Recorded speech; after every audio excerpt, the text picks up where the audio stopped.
macht den Lieblingstag gern blau und ist ihr ein Suppenduft. Sie frisst alles, was sie kann, Treffer, Speck und Schokolade. Weisst sich durch die dicksten Wänge mit ihren frechen Hosenzähnen.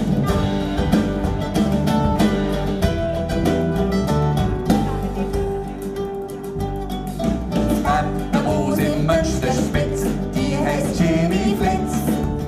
Frecher als ein Papagei, schneller als ein Polizei. Herz so rein wie Edelstein, doch folgen kein Witz. Jeden Abend geht sie aus, geht tanzen mit der Fledermaus. Auf den Dächern von der Stadt haben sie zusammen richtig glatt.